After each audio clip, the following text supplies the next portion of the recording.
I think that actually some of what we need to do is actually a bit of a restructuring about how we fund our transportation investments and how we prioritize how we actually want to raise dollars to invest in our transportation system.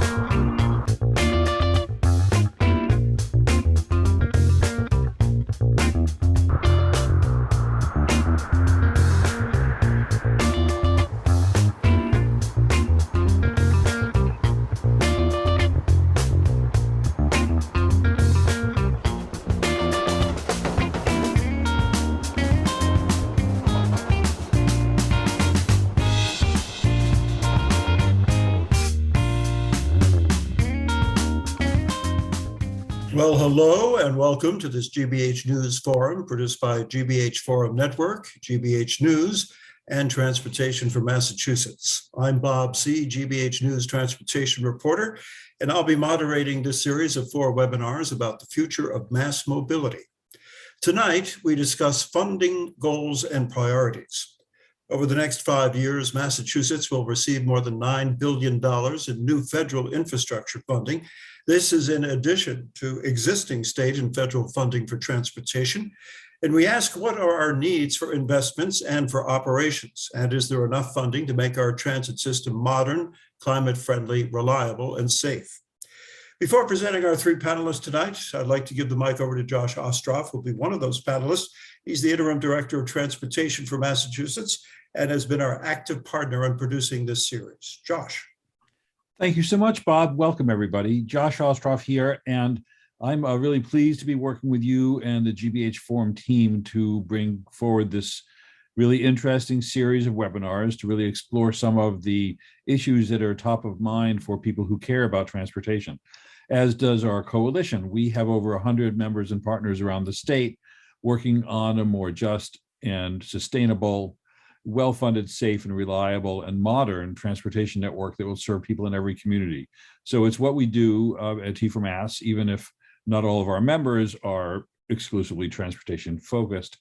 What really matters about transportation is the connectivity and the ability to help people live fulfilling lives and to support our economy at the statewide and the local level.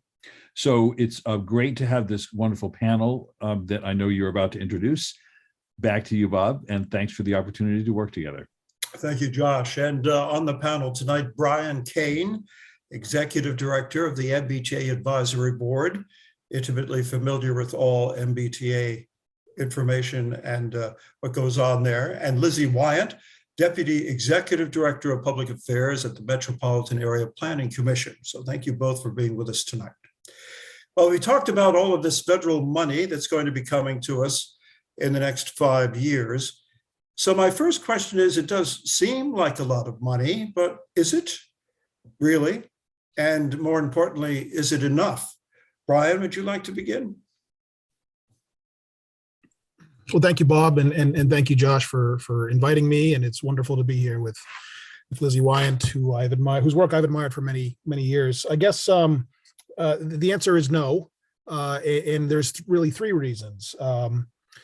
One is, first of all, the T doesn't really have a planning department, so it doesn't have any plans in place for what to do with this money, even if there were, even when the funds become available. I mean, we've all been looking in great frustration at the lack of progress on regional rail, for instance, for the last several years, and that really hasn't advanced, and they don't really have the ability to advance things anymore, so it seems.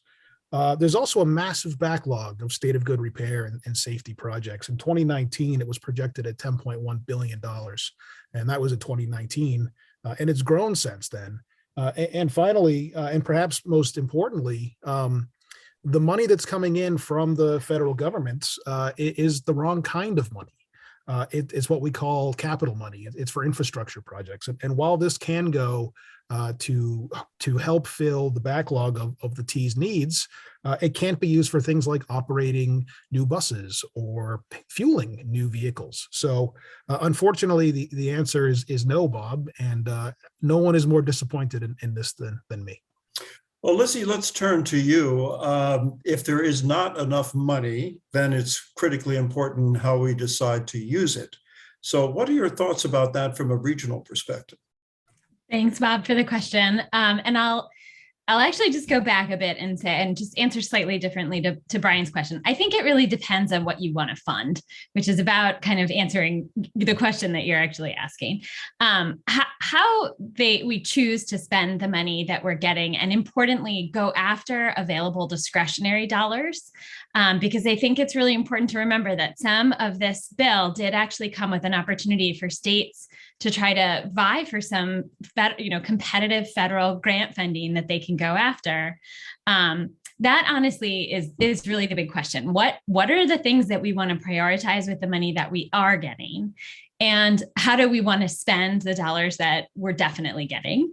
And what is it that we want to do to go after some of those discretionary projects? And I think, there are some common threads that I, hope very strongly that the T is thinking about, particularly around really big investments in maintenance projects, some modernization projects, and projects that would make us more ready for the effects of climate change. And while Brian is right, we cannot use these dollars to overhaul our system, there are some really important investments that we can be making with the money that is available.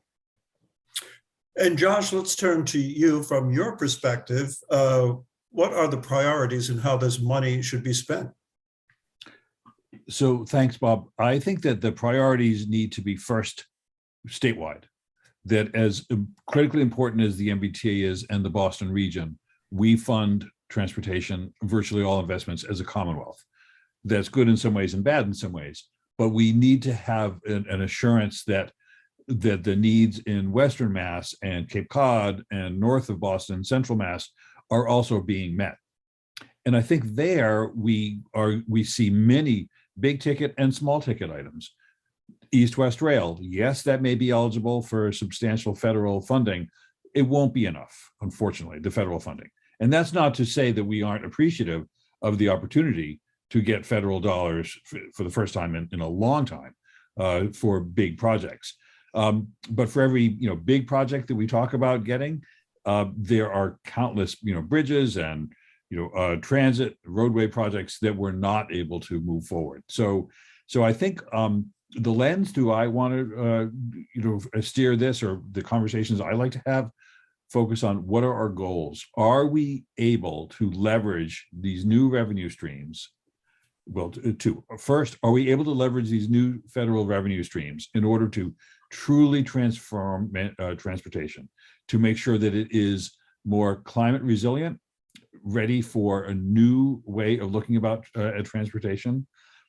And second, can we balance that with the investments we need to make in operations so that we don't build East-West Rail and then find that we can't possibly staff it, without shortchanging other critical projects? So those two things, I think, need to be taken together, and understanding that while this is a lot of money, it isn't enough, and we are going to need the leadership at the state level with legislators and with the next governor to assure that we do find ways to make the investments that are ultimately very popular, that people support. They just need to have the confidence that it's going to meet their needs. Brian, I'd like to turn back to you. You have coined the phrase fiscal cliff, describing the MBTA's finances, and I think it bears repeating because we have been living with a lot of federal largesse transportation-wise the past couple of years. That's going to be disappearing. Brian, what is that cliff that we are facing? Well, I want to give due credit to the Mass Taxpayers Foundation for Fiscal Cliff, which I think I might have stolen from them. They do amazing work, but they might have had fiscal calamity and I had fiscal cliff. Who knows, Bob? So the MBTA, it faces a $236 million operating deficit starting in July 1 of 2023, which is 14 months from now. And there is no plan on how to deal with that. This type of deficit is it's something that cannot be solved by the MBTA alone. For instance, in the fall of 2020, to try and find $112 million in so-called savings through service cuts, the T looked at eliminating all weekend commuter rail service, eliminating ferry service completely, stopping subway and bus service at 9 p.m. or 10 p.m. rather, and commuter rail service at 9, plus a host of other cuts throughout the system. And that was to generate half of what the projected deficit will be next year. I mean, it is scary. So yes, we as a Commonwealth and as MBTA communities and as MBTA riders are marching right off a cliff. And there is no plan that I have heard from anyone on how to even begin to mitigate its impact, let alone avoid it. And the reason this is so important is not only just for the MBTA, but it's going to affect everything else we do statewide, Josh and Lizzie, everything regionally. It's going to be draining money. And so this is a concern that we all have, right? So do we have the political will and leadership on Beacon Hill to find that money? Lizzie? That's a great question. I think, it is something that I have certainly been pushing for my entire career, is political will to make sure that we're actually investing in our transportation system. And I think, it sounds like a cliche, but it's really true. It became so clear during COVID what a lifeline the T was for the people that not that long ago we consistently referred to as our essential workers, people who didn't have the luxury of taking a meeting on a Zoom call, but had to go into work every single day. Those bus lines stayed crowded. And the people who lived in the communities that were taking those bus lines suffered because those bus lines stayed crowded. And they suffered because of much higher disproportionate rates of COVID and COVID's ongoing impacts in those communities. And so when we talk about transportation, it's not just the system that we're talking about, it's the people's lives who are behind that system. It's about our air quality. It's about our greenhouse gas emissions. It is about the economic engine of the Commonwealth. And so it has been, I love that this is my life's work, but finding that political will becomes less of a question and more of a necessity. We can't wait. We have to absolutely do something. And certainly, and it's honestly, we can't wait any longer. So to me, it's less about do we have it and more about how do we make sure that we have it? Well, of course, the political will comes from the people as well. So how do the people feel about spending more money on the T or spending more money on highways or commuter rail when they see the price tag? Are they going to be convinced, or are they going to stay in their cars, which they feel, even with higher gas prices, is more convenient and affordable for them? I mean, that seems to be the transition or the transformation that has to happen to get the political leaders to act. What about that? Any one of you? If you So I'll jump in and say, it depends on what we ask the public. If we ask the public, do you support higher taxes on gasoline or other ways of raising revenue, typically they're going to say no. But if we ask, do you support funding safer roads, improved public transit, methods that will reduce highway congestion, those are popular. So I think that what is needed is a clear relationship between what we're asking people to pay and what they get as a benefit. And when money goes into a black box in state government, and there's not that accountability and transparency over how it's spent and what the benefits are, then of course, people are going to be distrustful. We've seen that many times. One of the things that I know Lizzie and I have worked on over the years is giving local voters the opportunity to vote on transportation funding for projects that can be clearly identified. And then under proposed legislation, those taxes, those local taxes would go away unless, unless it's renewed by the voters. So that kind of accountability is common outside of Massachusetts. We just don't have it here. And Brian, what about the people's feelings about paying more for the T? Isn't there a suspicion that the money isn't being well spent, or does that still have to be kind of reinforced with people that this is a good investment? There's absolutely a lack of trust in the MBTA and its ability to deliver major projects. And I think that is well founded. I mean, there's been a lot of research lately on the cost of transit projects in North America compared to other parts of the world, and not just low wage other parts of the world, very high cost areas in Western Europe, for instance. Things just cost a lot more here. And no one really knows why, Bob, but a lot of it, to my mind, is what I like to call the consultant industrial complex. You can't, buy a pencil at the MBTA without hiring seemingly, 15 management consultants and engineering consultants and everybody else to help you figure out how to save the public money. And all it does is end up costing more money in the long run. So, one way the T can really begin to help itself and bring back that public trust is to begin to actually hire the right people, which costs money, who can do the real project management and the real cost estimation. And we've seen that recently with a gentleman named John Dalton, who came in and delivered the Green Line extension when it was almost abandoned, on time and on budget. And we can do hard things here in Massachusetts in public transportation if we choose to, but the T needs to help itself by doing projects well, on time, and on budget. And, we're generally talking about funding and the sustainability financially of the transportation system. And Lizzi, I was looking at a 2019 document today from the Metropolitan Area Planning Commission, which talked about things we're all familiar with: congestion pricing, vehicles mile traveled. Remember TCI, whatever happened to that?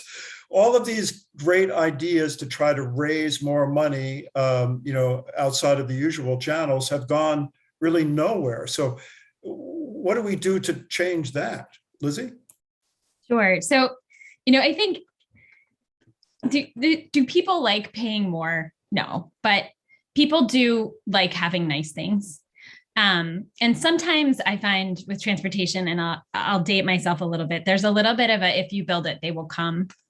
But that's not true of just the big transformational type projects. And you saw it, honestly, even most recently with the Shared Streets program that MassDOT and the T unveiled during COVID as a response to the pandemic to help a lot of our local restaurants and main streets stay open, where if we were actually truly putting roads on what us transpo geeks like to call a road diet. So we're making the road a little smaller for cars, maybe taking away a few parking spots and allowing people to sit outside. And that saved some of our restaurants. And it was really, really popular. That's a relatively small dollar investment in our kind of overall transportation infrastructure, but people really liked it. And now there's a lot of political and residential will behind it to make sure that that kind of thing happens. And so I think, kind of to Brian's earlier point about how the T needs to make sure that it's doing a really good job delivering on time, reliable, safe service and infrastructure, they also need to do a better job of marketing the things that they are actually doing well. They've historically had a very difficult time with that, and advocates are always out there trying to actually praise them for the things that they're doing well. But they get a lot of public distrust that comes from the things that they're doing poorly, and a lot of that's well-deserved, particularly on the safety side. But I think changing hearts and minds is also partly about showing people what they get when they make particularly a modest investment in the system, that there's actually like a really significant return on that investment. And then the last thing I'd say is we're not the only legacy system dealing with this. All of our sister transit agencies across the country are dealing with these questions, and in this brand new way, in sort of the moment that we're in with the pandemic. So I also think there's opportunities to kind of learn some lessons from around the country and around the world. We do have some questions from participants that were asked earlier, and one is, I have heard time and time again the problem with the MBTA is debt. How do we address this, and whose responsibility is it? And I know, Brian, you've touched on this several times. I started writing about T-debt in 2009, Bob. So back when He was 11. and Lizzie was 8 at the time. So yes, debt is really the fundamental problem that the MBTA faces. Something that like 40% of its revenue this year is going to go to what's called debt service, which pays interest and principal on loans that were taken out 30 years ago. I was looking at some depressing, T financials the other day, and I learned that the T just paid off some bonds from 1998. And don't you feel great for having those 1998 services paid for now?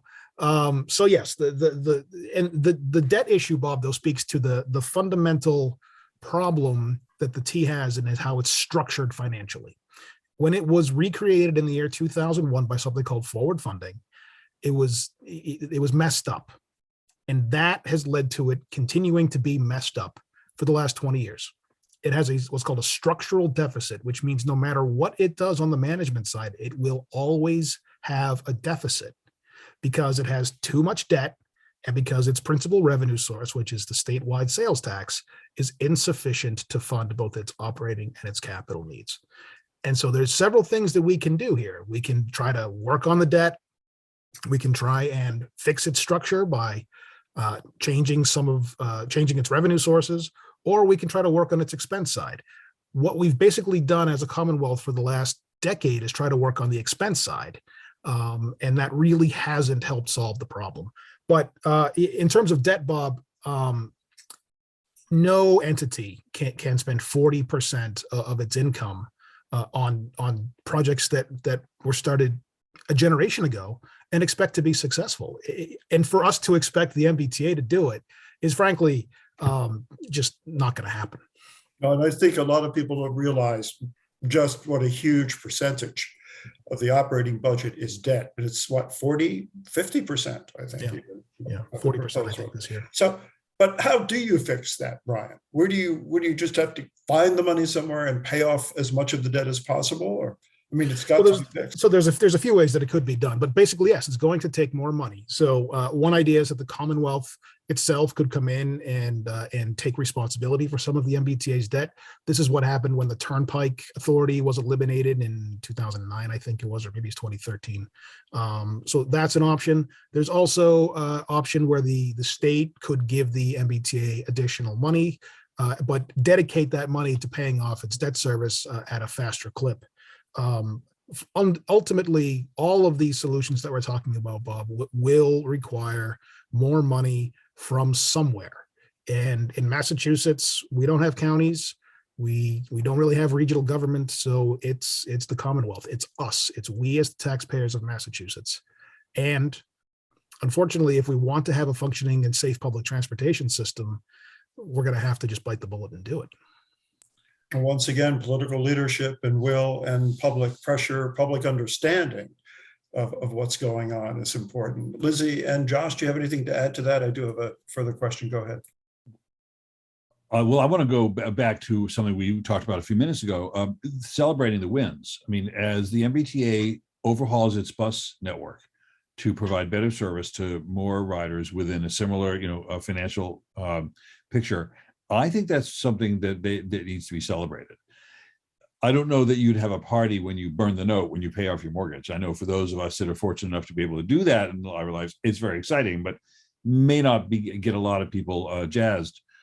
But I also then go back to the issue of that it's the Commonwealth paying for this, and the sales tax, while it has a utility, hasn't generated the money needed, and it does stir some resentment outside of the MBTA region because people feel like they're paying into something and not getting the benefit. So I would propose that we have dedicated revenue for statewide transportation that would identify ways to pay for regional transit, the public transportation outside of the MBTA region, and that we have just more visibility on where that money comes from and where it goes and what the benefits are. So I just think it's a communication education campaign.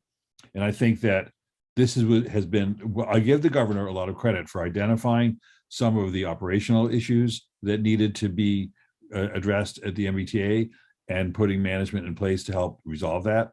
That was one of the lessons learned by the special panel formed in 2015 when the MBTA failed during the snowpocalypse. The operations finance of the MBTA were things that panel studied. So getting rid of a lot of these antiquated practices of how they manage their inventory, that was great. But they didn't dig deep enough into how to have a truly accountable, defensible financing means. So I think that the panelists are here in agreement with the need to do that and to give the public confidence of where the money's coming from and, again, where it's going. We did have a question about expanding RTAs, which I think we all realize is a very important issue and not an easy one to solve, because the regions are so different and the needs are so different. And we have RTAs like Merrimack Valley experimenting with no fares, Worcester, other RTAs not going, Pioneer Valley not taking part in that. So there's some discussion about that. But if we leave it to Beacon Hill to make the decision about regional transit improvements, I think that goes to the issue that we were talking about, the ballot question proposal, where people in a particular region could vote whether or not they wanted to assess themselves in order to finance a transportation project that would benefit them rather than the entire Commonwealth. Lizzi, where are we at with that idea and that proposal? Is that completely dead, or is that something that does have some potential? As long as I'm doing advocacy work in Massachusetts, that proposal doesn't stand a chance of getting dead, as my kids would say. So that proposal, the proposal Josh talked about, the regional ballot initiative, would allow cities and towns to raise money locally to invest in local transportation projects. It's actually the way transportation projects are funded all across the country. Everything from my favorite example is a really small bike share in Pittsburgh, Kansas, to really big investments in transit that we've seen in LA, in California, all over California, actually. I think it would be a tremendous way to actually expand some of our RTA service, but I do actually also think it's important that the state take on some of that investment as well. So I think it would make sense for there to be kind of a local component of that and a statewide component. And the reason that I say that is because our regional transit riders are often the most transit dependent people in our Commonwealth. If you live in a very rural place, most of the time you have a car. And so if you are relying on RTAs to get to work, to get to church, to get to a doctor's appointment, it's because you don't have another way to get around. And so I do think it's incumbent upon the state to make investments in our RTAs. But I would love to see regional ballot initiatives move to actually also help cities and towns do all sorts of projects. Senate has passed that legislation, I think 6 times now, and we're hoping it'll move again this session. There's a proposal on the House side that would actually allow for more, it's called value capture. I'm happy to go like deep geek on that if you want, Bob, but I'll just leave that there, that there's a proposal on the House side that would also allow for raising local money as well. And we'd love to see all of those local investment proposals pass. Oh, that's great. And I think, there might be a little reluctance on Beacon Hill to kind of let that authority go to a region rather than be controlled by Boston. So that might be some of the resistance there. We did have going back on the debt question, Brian. Anna asks whether or not our rate of debt is increasing or decreasing. Are we getting better at managing debt or worse? Well, we manage it really well, but there's just too much of it. I mean, it's not kind of the T has some really, really good debt managers who do a great job of doing things like finding lower interest rates and figuring out, the best way to keep paying for it. But that's like managing the leaking dam of water by keep putting your fingers in places. I mean, ultimately, it's insufficient. And Bob, let me just correct myself. It's more like 29% in fiscal 24 instead of 40%. So I apologize for that. It was 40 a couple of years ago. But no, it is growing, and that's because. So does that mean we're getting better? If it's not 40, it's 29. It is. Yes, we're getting better. I mean, actually, it will peak pretty soon as big dig debts get paid off, because those are almost 30 years old. And at that point, the T stops having to pay so much. The problem is that's also the exact same time when a lot of the state money that the T has been getting for things like new red and orange line cars and the green line extension and South Coast Rail also stop. So proportionally, everything kind of stays the same. So no, the T does a good job of managing the debts that it has, but it just has too much debt. Bob, I'd like to. An anonymous attendee asks if the fair share amendment passes and we could implement a congestion fee in Boston. Would that be enough? That'd be quite a huge mountain to climb. But anyway, any reaction to that? Because we are hearing about the fair share amendment. Is that an answer? I wish that it was. I wish we had a guarantee that this more equitable revenue raising tool would be directly tied to transportation. I think that remains to be seen. And I think that'll actually be one of the big points of contention in the campaign in the coming months of what assurances are there the legislature would actually appropriate all of this incremental revenue for its intended purpose. It's hard to have the assurance of that. But even if it did pass, and even if you got, say, $1 billion a year for transportation, unfortunately, it won't be sufficient for our needs. We have tens of billions of dollars of unmet needs to keep our system, where it needs to be and to make the improvements needed. And so, say $1 billion additional for transportation from fair share would not give us everything we need, unfortunately. So, and I think that with congestion, I think that is not really intended. It shouldn't, in my view, be seen as a revenue raising tool as much as it is a management tool to assure that people make more rational decisions that better serve the public good by not crowding all their single occupancy vehicles onto congested roadways, but explore other means of travel, other routes, other times to go forward.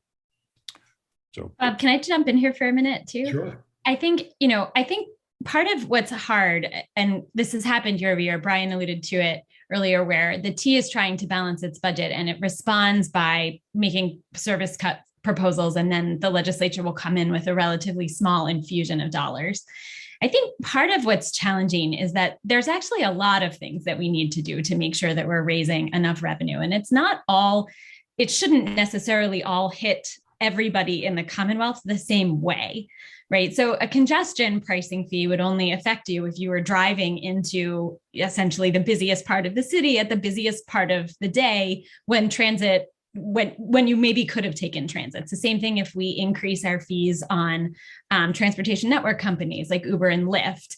If we imposed a fee that was structured in such a way where you're really discouraged from taking an Uber or a Lyft from Kendall Square to Downtown Crossing when you could just as easily take transit, then that fee wouldn't affect you if you took transit.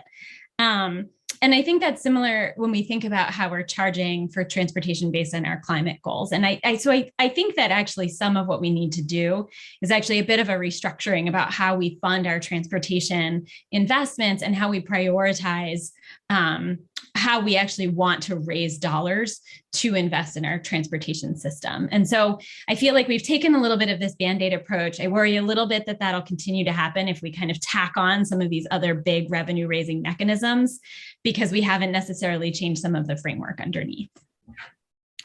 I love those ideas. And I want to make sure that the public's voice is heard in all of this as well. MassDOT just recently launched a new long-range plan, and MassDOT does a lot of plans, so I don't want to just praise plans for the sake of plans, but we need the people of this Commonwealth to make their voices heard on what's important to them. I think we might have a link to this project called Beyond Mobility, where any member of the public, certainly any advocate, anyone can participate and say, what are their priorities for transportation? What do they want to see happen? Do you want to see more connectivity so you can more easily get from Worcester to Springfield by public transit or any other point to point within the Commonwealth? So if our tech people can provide that link so folks know how to participate, that might be. Yeah, and I personally don't think they're doing enough to publicize that.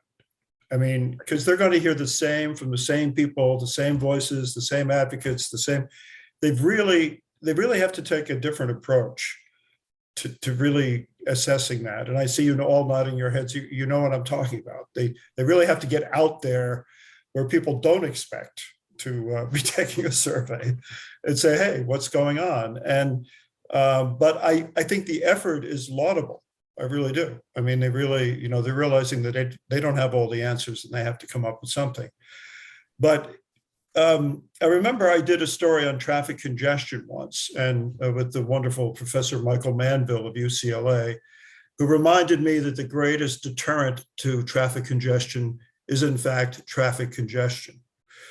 And once you start to release the congestion, oh God, somehow it fills back in. And the only way to really control it is to have some kind of congestion pricing. So you have all of these gantries now set up for tolling, hooked to your Easy Pass. And it would really be technologically very simple to kind of figure out who should be paying what over what stretch of congested roadway. And it doesn't have to be a huge amount of money. It can be a very little money, but it would add up to many, many, many millions of dollars. And I think it would work to try to make people think about, well, maybe I shouldn't be driving at this hour or on this road. Is that anywhere in the cards in terms of people's thinking?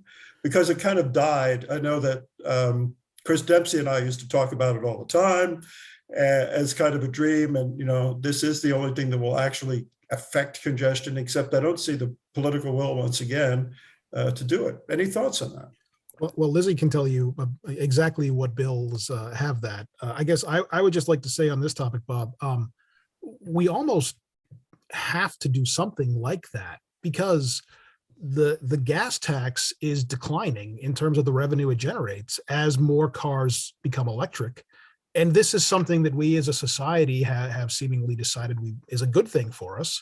Certainly the federal government's BIL infrastructure legislation is pushing that hard. So as more electric cars come onto the road, the revenue that's generated from the state's gas tax, which pays for most of the highways and MassDOT's operations, including its massive debt, are going to decline.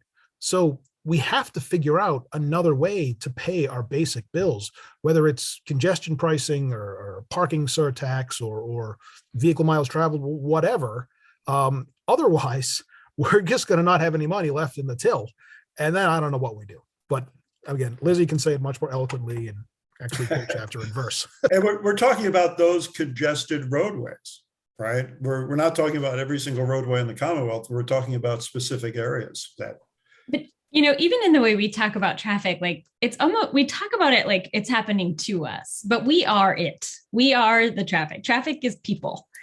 And, I think that's why, somebody asked, I think, the question about sort of what's that underlying framework that we need to change if we're talking about that. And I think really the issue is about if we're going to center our goals around public health and climate, then that means we have to have a more robust transit system. If we have a more robust transit system, people will make the choice to not be in their cars. And there's examples of this all over the world. It's not a coincidence that people travel and come back and say, I went to some place and it was so much easier to get around, right? We know those examples.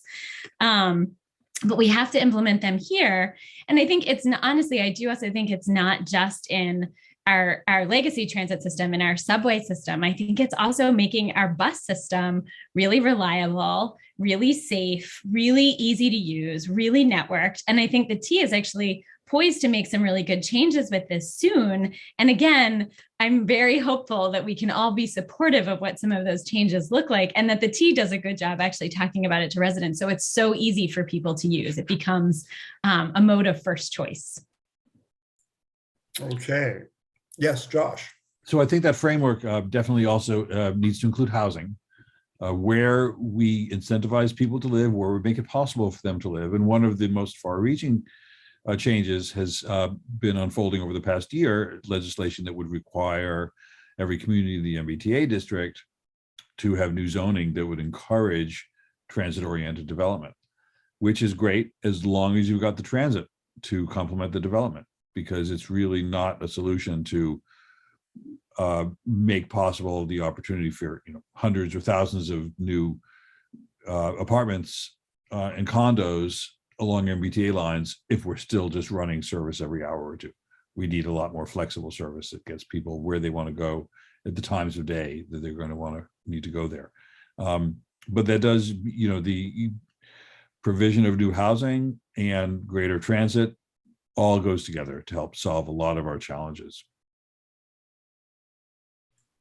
I'm looking to see what other questions we have from there's somebody asking about the legendary North-South Station link. There's another project that would be wonderful to have if we could convince Elon Musk to bore it underneath our tunnel for free. But that's not even within the realm of projects, is it? Is it on anybody's radar, or is it? No. We're still worried about the red-blue connector, counting on MGH to bail us out with that. But that's something that people really would like, and it doesn't seem that it can be afforded either. I'd like to see us get less ambitious projects done on time and within budget before we tackle that, because we don't have the resources to do the big dig and the North-South rail link and everything else we need to do, taking nothing away from the appeal or the merits of it. We just don't have that capacity to execute projects on that scale or smaller scales within a reasonable time frame.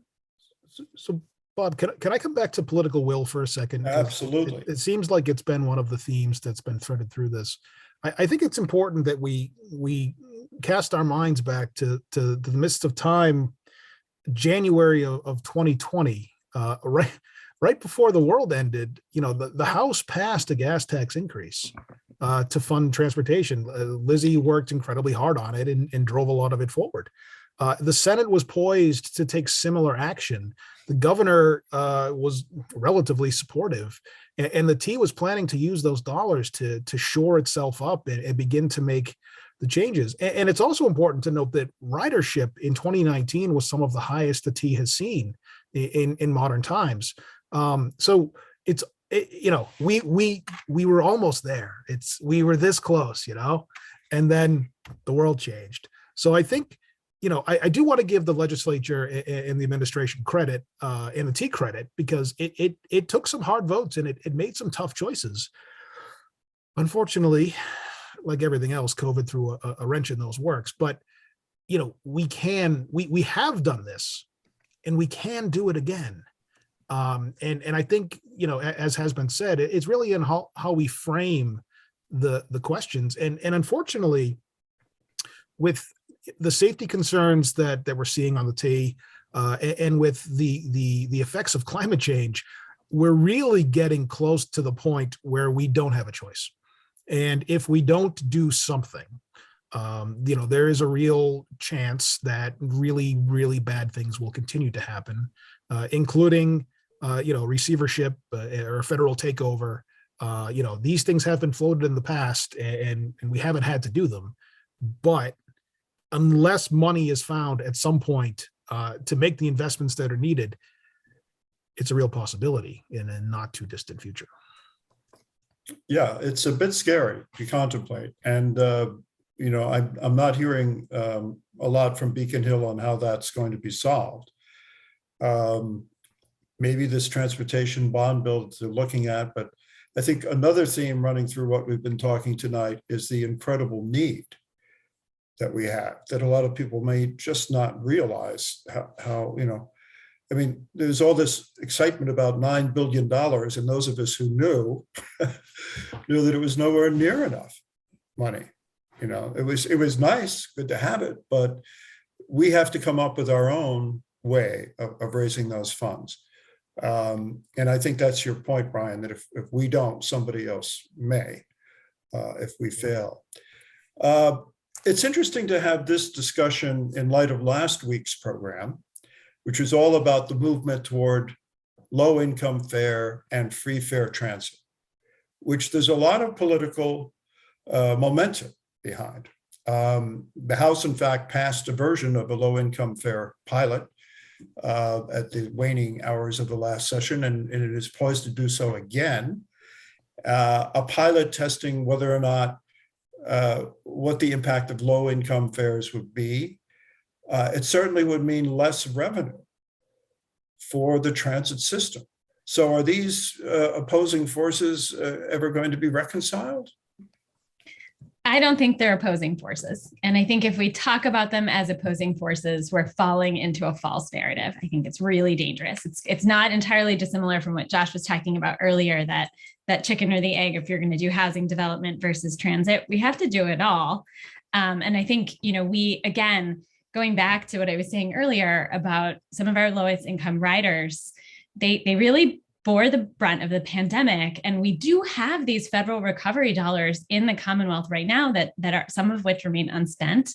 And we could make a significant investment in a low-income fare pilot. And I would really strongly encourage the legislature to think about that from a statewide perspective, so that we can actually pilot and get all the good data that we would get out of a pilot to really understand what the impact would be on the system. And then I think too, we can also think about how we raise money specifically for that. But ridership going up always has good benefits for our economy in all kinds of ways. It gives, if ridership is going up, more people can get to more jobs easier and more reliably. And that means they can move around our region in a better way. And that ultimately, that's a good economic benefit for all of us. And so to me, lower income fares and free fares in places where it's appropriate, I think would result in an economic benefit to the Commonwealth.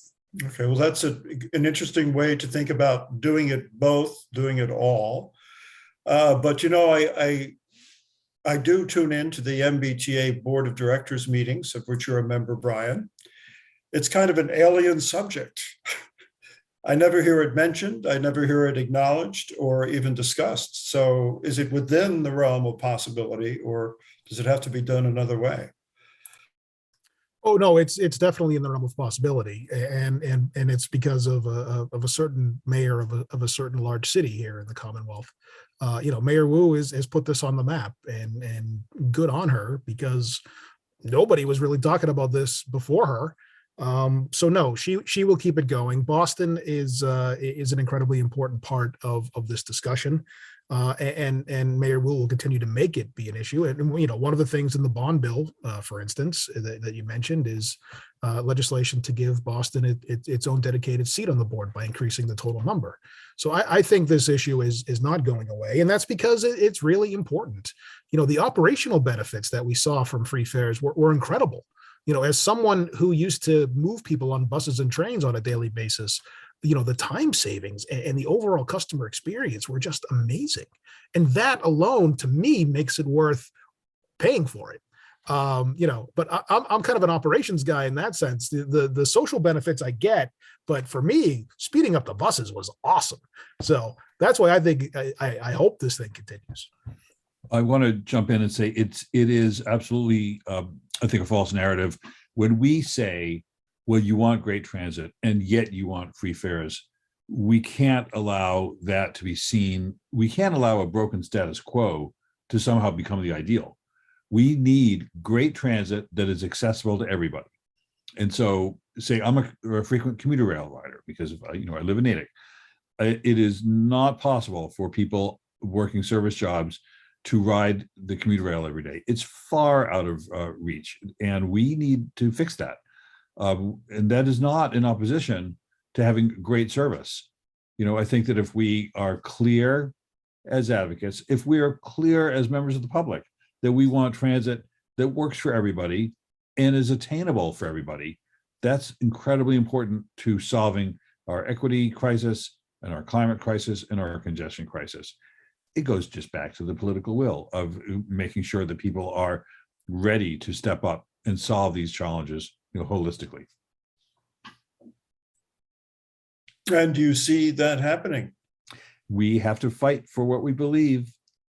We have to be prepared to do that. We have to hold governors and boards of directors and legislators, administrators, all accountable. Particularly if we see that it's something that can be done, then nothing succeeds like success. I did not just make that up. And, and what about this as a gubernatorial campaign issue? Is it happening? Will it happen? Will the advocates make it happen? Or I think it helps for advocates if you have at least a couple of candidates for governor talking about, free or low income fares as, campaign planks, and that's happening now. mm-hmm. I also, when I think about the next 4 years, again, it feels like every couple of months now, we get a new report that says we can't afford for our climate to go up by even half a degree. And I think any governor that comes in is going to have to address that. And transportation is the largest emitter of GHG emissions. And so I think, and I strongly really hope that the next administration takes climate as seriously as this administration has done, and also folds transportation into that as a really important component of how we reduce our GHG emissions. I wanted to ask a general question about the amazing amount of money Massachusetts has after tax collections in April, and a lot of discussion about tax breaks, giving that money back to the hard-pressed taxpayers, but there's also discussion about investing it. What about that? This is money that, I don't know, how many billion do we have, more than we usually are used to? Is that money that could be put into transportation, and should it? Well, the needs across the Commonwealth are great. I do some work here in my hometown on public housing, and hearing reports of conditions that folks live in the 21st century is shocking. So yes, there is definite needs across all of state government, across all of local government, which have been starved for resources for many years. And I come back to mentioning the T's $10.1 billion state of good repair backlog, not to mention the fact that the Commonwealth itself has $28 billion in debt that we as its citizens are all responsible for. While politicians don't get many accolades for paying down debt faster, it certainly is something that helps future generations and would certainly help our kids and our grandkids. So yes, the needs across the Commonwealth are vast. And this is an area where I would love for our legislature to have a debate. Let's do like we used to do. Let's sit in a chamber and talk about what we could do. And let's see what comes up from that. I know it's a crazy idea, but we used to do things this way, and Massachusetts is pretty great. So I don't know. Maybe I'm a neophyte, but I'd like to see that. No, you remember 2013.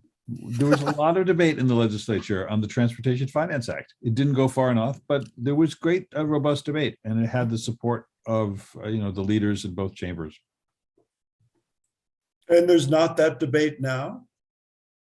People are just quiet about it. Huh?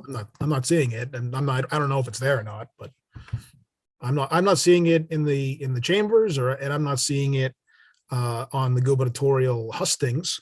I'll tell you, I am hearing it when I go talk to other mayors. I was in Everett today hearing about the need for the T to just get better at its basic what it does and be more responsive to everyone. So there is a desire out there for this and for this debate, I think, to happen. But I don't know where it is. We'll have it at the MBTA advisory board. How about that, Bob? We'll get everyone together and we'll debate. Okay, well, we're nearing the end of our hour here. Are there any other issues that any of you would like to raise that we haven't talked about, or further comments on what we have?